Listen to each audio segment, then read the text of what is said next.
Di dalam Injil Filipus, ada satu kalimat yang gereja habiskan berabad-abad mencoba menghapusnya dari setiap naskah yang bisa mereka temukan.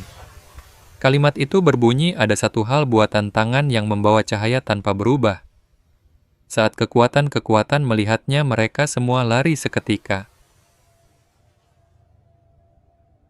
Bukan sebagian kekuatan, bukan sebagian besar serangan, tapi semuanya. Setiap serangan arkon, setiap bentuk manipulasi spiritual, setiap metode panen energi dinetralkan sepenuhnya oleh satu benda yang bisa Anda buat dalam 10 menit malam ini. Kaum Gnostik awal tidak membawa lusinan jimat pelindung. Mereka tidak melakukan ritual yang rumit. Mereka hanya membawa satu hal, satu benda tunggal yang bisa mereka buat sendiri dengan bahan-bahan yang bisa diakses siapa saja. Dan menurut catatan mereka, benda itu bekerja begitu sempurna, sehingga gereja tidak hanya melarang praktik tersebut. Mereka menghukum mati siapapun yang ditemukan membawa benda-benda ini dan membakar setiap teks yang menjelaskan cara membuatnya. Karena ini bukan perlindungan melalui perlawanan. Ini adalah perlindungan melalui frekuensi. Inilah yang membedakannya dari setiap ajaran perlindungan lainnya. Para arkon menyerang dengan 5 cara berbeda. Serangan mental, pembajakan emosional, pengurasan energi, manipulasi mimpi, dan gangguan sinkronisitas. 5 metode berbeda. Sebagian besar ajaran memberi Anda 5 solusi berbeda.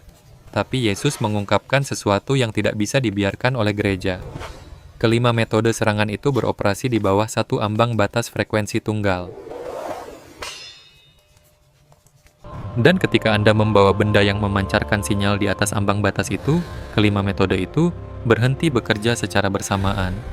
Anda tidak memblokir mereka, Anda menjadi tidak bisa dijangkau.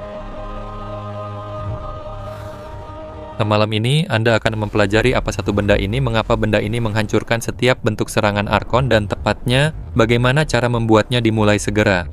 Jika Anda membuat benda ini malam ini, tulis komentar, mereka tidak bisa menyentuh saya sekarang. Anda, untuk memahami mengapa satu benda bisa menghancurkan kelima jenis serangan arkon, Anda perlu memahami hierarki frekuensi yang menyusun seluruh realitas. Monad adalah sumber kesadaran murni, kesadaran tanpa batas, yang berekspresi sebagai keberadaan itu sendiri. Dari monad emanasi mengalir keluar seperti cahaya melalui prisma.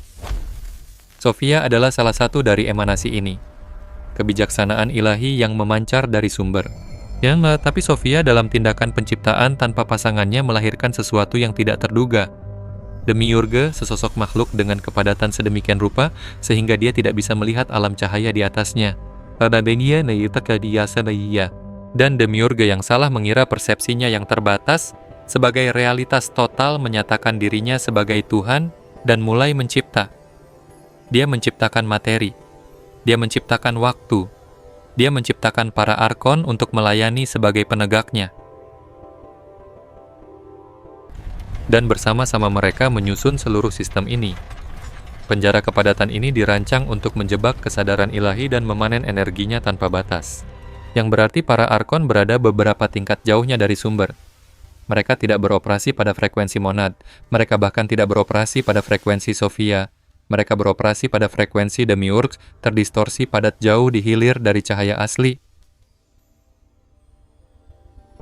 Dan inilah hukum yang mengatur semua ini. Segala sesuatu di hilir tunduk pada apa yang mengalir dari hulu. Muara sungai tidak bisa mengendalikan mata air pegunungan. Para arkon tidak bisa mengendalikan monad. Mereka bukan setara, mereka adalah ciptaan hilir, dan mereka terikat oleh batasan frekuensi pencipta mereka. Sekarang bayangkan sinar ultraviolet bertemu bakteri. Sinar UV tidak melawan bakteri. Ia tidak berdebat, ia tidak bernegosiasi atau mendorong. Frekuensi sinar UV hanya membuat keberadaan menjadi tidak mungkin bagi sel-sel bakteri. Mereka tidak dapat mempertahankan integritas struktural dalam rentang frekuensi itu. Mereka larut bukan karena cahaya menyerang mereka, tetapi karena frekuensi operasional mereka secara fundamental tidak sesuai dengan kehadiran cahaya itu. Cahaya itu hanya ada, dan keberadaannya mematikan bagi apapun yang bergetar di bawah jangkauannya. Hepata.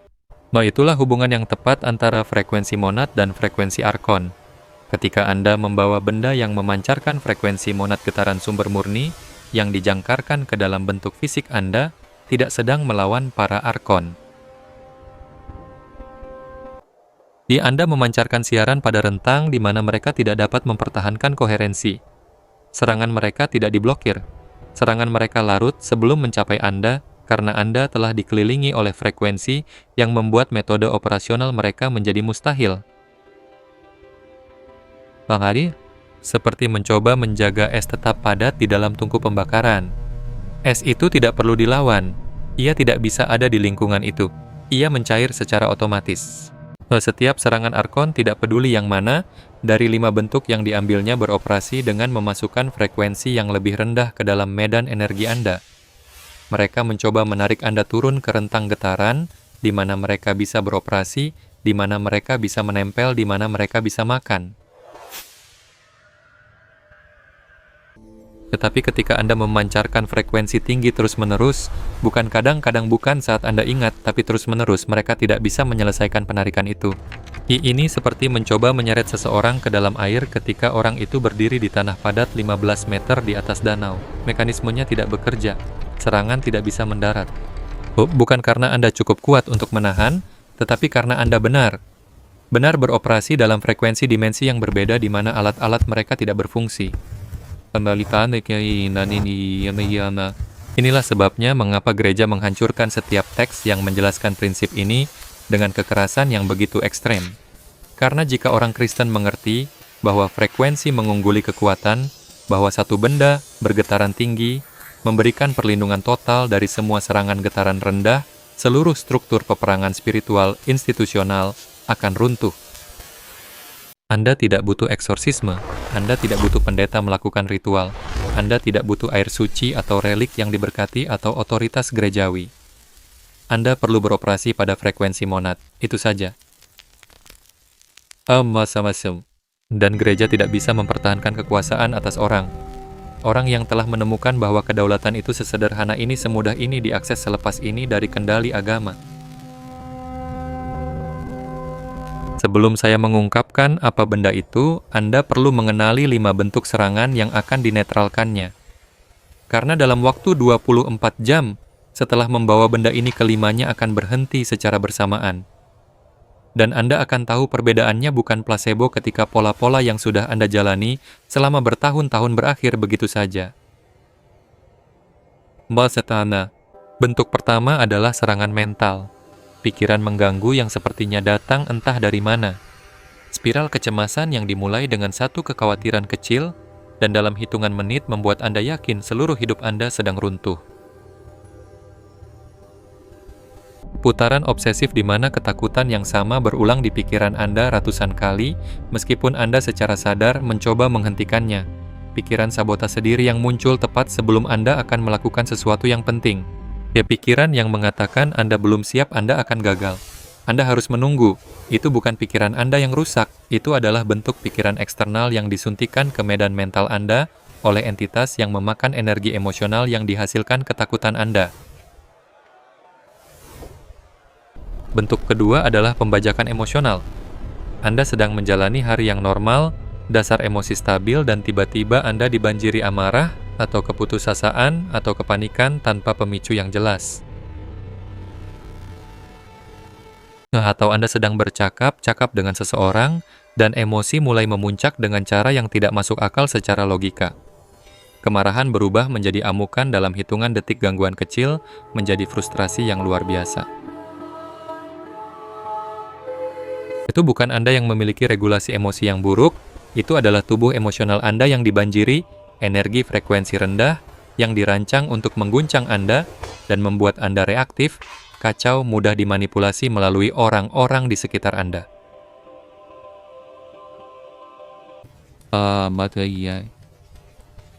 Bentuk ketiga adalah pengurasan energi.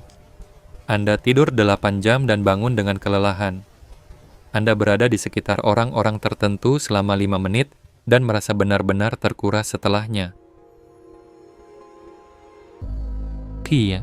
Anda memulai proyek dengan antusiasme, dan dalam beberapa hari merasa lelah yang tak terjelaskan setiap kali Anda mencoba mengerjakannya. Energi Anda tidak sesuai dengan kesehatan fisik atau keadaan Anda.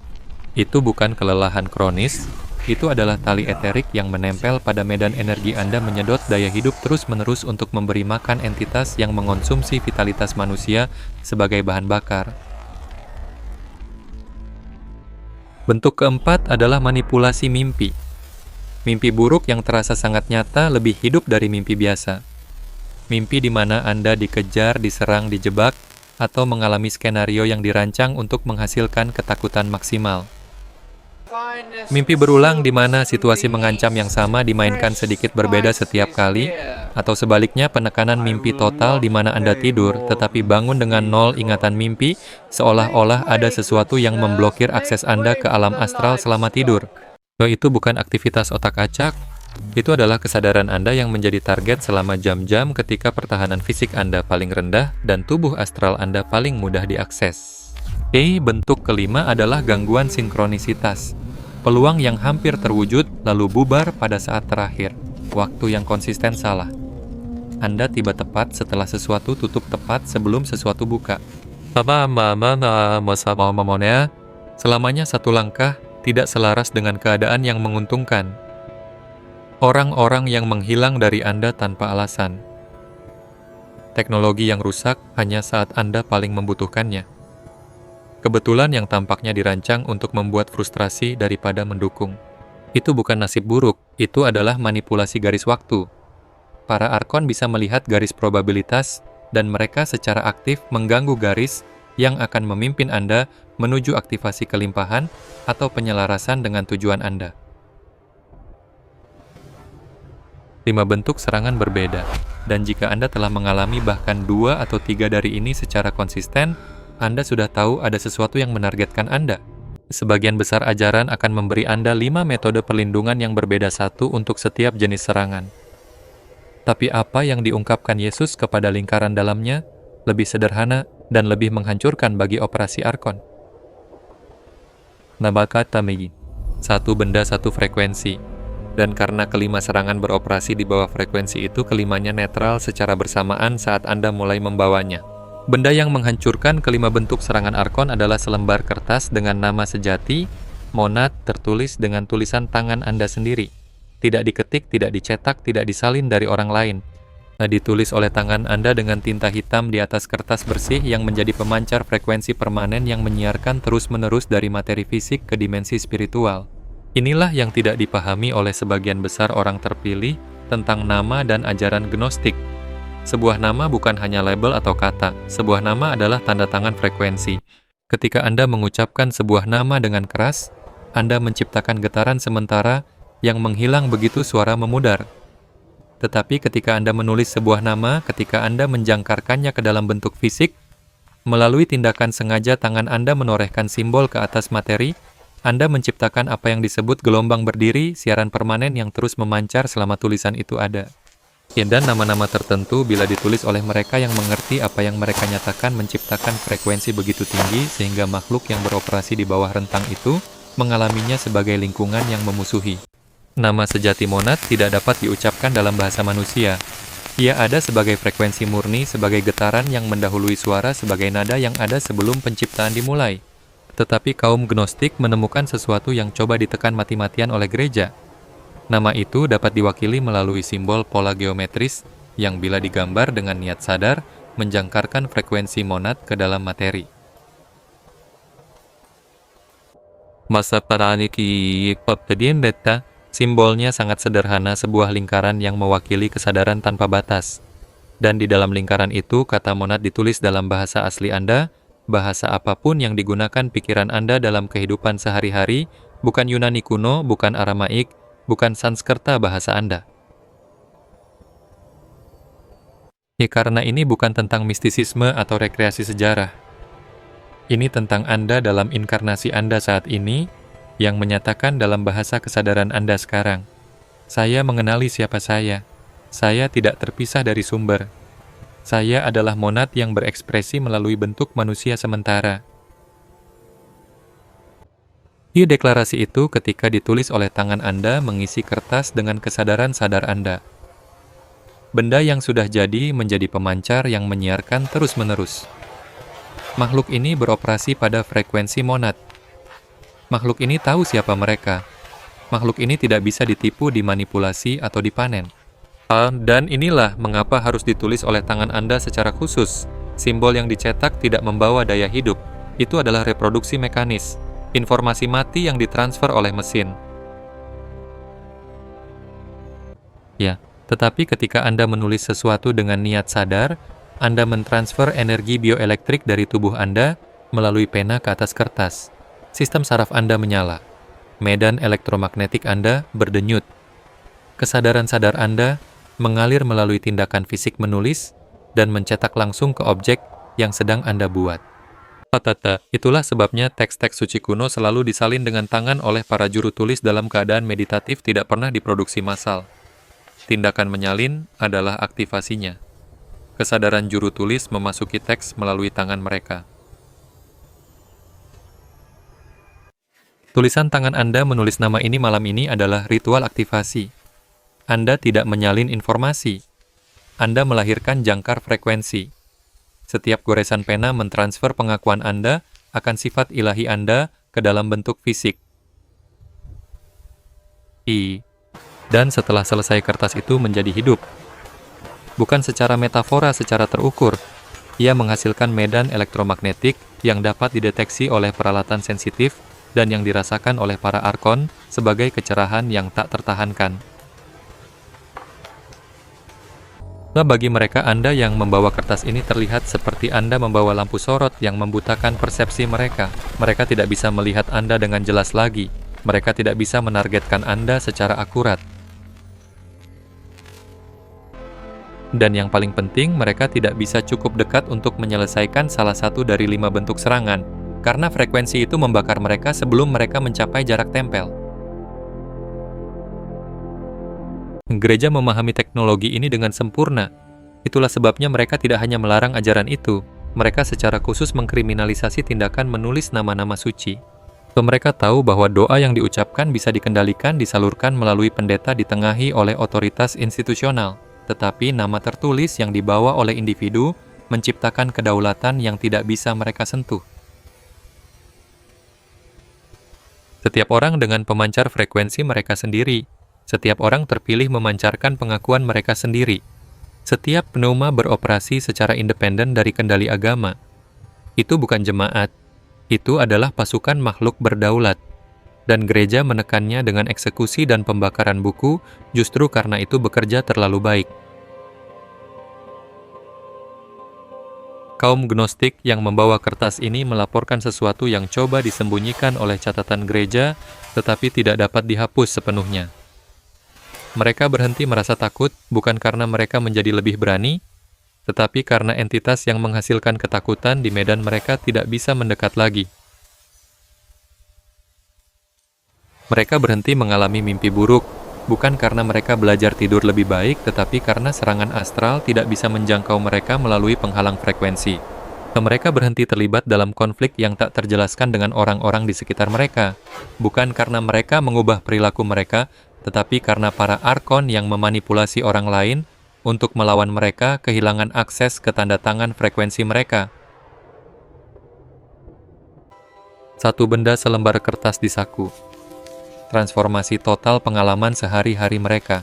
Dan itu bekerja begitu konsisten, sehingga penganiayaan Gnostik bukan hanya ideologis. Itu adalah penghapusan praktis orang-orang yang menemukan pembebasan sejati. Malam ini Anda akan membuat benda ini dalam 10 menit dengan 3 bahan sederhana. Kertas kosong bersih yang belum pernah ditulisi sebelumnya pena, dengan tinta hitam permanen, dan fokus yang tidak terganggu. Berikut adalah proses lengkapnya. Duduklah dengan kertas di depan Anda dan ambil 3 napas dalam-dalam untuk memusatkan kesadaran Anda. Ini bekerja melalui niat bukan mekanika. Jadi Anda membutuhkan kehadiran fokus daripada energi yang tersebar. Gambar sebuah lingkaran di tengah kertas sambil menahan kesadaran saat Anda menggambar bahwa ini mewakili kesadaran monad tanpa batas. Di dalam lingkaran itu, tulis kata monad dengan huruf tebal yang jelas dalam bahasa asli Anda. Bahasa apapun yang digunakan pikiran Anda setiap hari. Saat Anda menulis setiap huruf, pertahankan pengakuan bahwa Anda tidak menulis tentang sesuatu yang eksternal, tetapi menyatakan sifat Anda sendiri. Saya adalah monad yang berinkarnasi dalam bentuk sementara. Setelah selesai, tempelkan kertas itu ke dada Anda di atas jantung Anda selama 30 detik, dan nyatakan dalam hati atau dengan suara keras, nama ini mengenali saya. Saya membawa frekuensi monad dalam bentuk fisik. Kemudian lipat kertas itu 3 kali. Setiap lipatan menyegel identitas Anda, kedaulatan Anda, dan frekuensi Anda. Masukkan kertas yang dilipat itu ke saku dompet atau tas Anda, di mana ia tetap bersama Anda terus-menerus. Jangan pernah menunjukkannya kepada orang lain atau memperlakukannya sebagai tontonan. Dan jika Anda kehilangannya, cukup buat kembali. Kekuatannya ada pada tindakan menulis dengan pengakuan, bukan pada lembaran kertas spesifik itu. Inilah yang terjadi pada hari-hari setelah Anda mulai membawa ini. Dalam waktu 24 jam, Anda akan merasakan kejelasan mental yang belum pernah Anda alami selama bertahun-tahun. Kebisingan latar belakang konstan dari putaran kecemasan dan pikiran mengganggu itu akan mereda secara dramatis, karena sumber yang menghasilkannya tidak bisa menjangkau Anda lagi. Dalam waktu 3 hari, orang-orang yang biasanya menguras energi Anda, tiba-tiba akan tampak kurang tertarik untuk terlibat dengan Anda, dan percakapan yang biasanya memuncak menjadi konflik akan mereda sebelum menyala. Ini, para arkon yang menggunakan orang-orang itu sebagai portal, dapat merasakan frekuensi Anda dan mengalihkan ke tempat lain karena Anda menjadi mahal secara energi untuk ditargetkan. Dalam waktu 1 minggu tidur, Anda berubah dengan mimpi menjadi lebih jelas dan lebih koheren. Atau jika Anda mengalami penekanan mimpi, Anda tiba-tiba akan mulai mengingat mimpi-mimpi yang hidup lagi saat serangan astral berhenti. Dan dalam waktu 2 minggu sinkronisitas kembali. Peluang yang selaras dengan jalan Anda mulai muncul. Waktu bekerja untuk keuntungan Anda. Dan orang-orang yang perlu Anda temui muncul tepat saat dibutuhkan karena gangguan yang memblokir garis probabilitas yang menguntungkan telah dihapus. Selembar kertas 10 menit untuk membuat transformasi lengkap pengalaman sehari-hari Anda dimulai segera, karena Anda tidak mengembangkan kemampuan baru. Anda menghapus apa yang mencegah keadaan selaras monad alami Anda berfungsi. Yesus mengungkapkan satu benda yang menghancurkan kelima bentuk serangan arkon. Selembar kertas dengan nama monad tertulis dengan tangan Anda sendiri. Bukan karena kertas itu ajaib, karena menulis dengan niat menjangkarkan frekuensi ke dalam materi. Dan frekuensi monad berada begitu jauh di atas rentang operasional arkon, sehingga mereka tidak dapat berfungsi di hadapannya. Mereka tidak perlu dilawan. Mereka larut secara otomatis ketika Anda memancarkan pada tingkat siapa Anda sebenarnya. Gereja mengeksekusi orang-orang karena membawa ini. Mereka membakar setiap teks yang menjelaskannya. Mereka mengkriminalisasi praktik menulis nama-nama suci. Bukan karena itu bidah, karena itu berhasil, karena setiap orang yang membawa kertas ini menjadi tidak dapat diperintah oleh otoritas agama. Anda tidak butuh pendeta, Anda tidak butuh ritual, Anda tidak butuh mediasi institusional, Anda butuh 10 menit selembar kertas dan pengakuan bahwa Anda adalah apa yang selama ini Anda cari. Itu adalah pembebasan. Dan itu telah tersedia sepanjang waktu. Ini tersembunyi dalam teks yang mereka coba hapus, tetapi tidak bisa mereka hancurkan sepenuhnya. Malam ini buat benda itu, gambar lingkarannya, tulis monad di dalamnya, lipat 3 kali. Bahwa itu mulai sekarang dan besok Anda akan merasakan perbedaan antara hidup di bawah serangan konstan dan hidup dalam frekuensi yang membuat serangan menjadi tidak mungkin. Yaitu bukan karena saya memberitahu Anda itu berhasil, karena Anda akan mengalami ketenangan mental yang Anda lupa bahwa itu mungkin. Orang-orang mundur yang dulu menguras Anda tidur yang benar memulihkan, dan sinkronisitas mengalir secara alami, alih-alih diblokir di setiap belokan. Jika Anda membuat benda itu malam ini, lakukan 3 hal sekarang juga. Pertama, tulis komentar saya membawa nama di bawah ini, nyatakan kedaulatan Anda. Kedua, berlangganan ke Divine Codes karena teknik tingkat lanjut menggunakan benda ini akan datang. cara memperkuatnya, cara menggunakannya untuk perlindungan khusus, cara membuat versi untuk ruangan bukan hanya dibawa pribadi. Mambasi Di ketiga, sukai video ini agar orang-orang terpilih lainnya menemukan apa yang diungkapkan Yesus sebelum para arkon menekan ajaran ini lagi. Mereka mencoba menghapusnya sekali. Mereka akan mencoba lagi. Bagikan selagi masih bisa diakses. Lakukan ketiganya sekarang. Lalu malam ini luangkan 10 menit. Tulis namanya, lipat kertasnya, masukkan ke saku Anda, dan saksikan bagaimana segala sesuatu yang telah menyerang Anda selama bertahun-tahun berhenti begitu saja. Samama, bukan karena Anda berjuang cukup keras, karena Anda akhirnya mulai memancarkan pada frekuensi Anda yang selalu ada. Arkon tidak bisa menyentuh monad. Anda adalah monad. Anda selalu begitu. Sekarang Anda membawa buktinya, dan mereka tidak bisa menjangkau Anda lagi.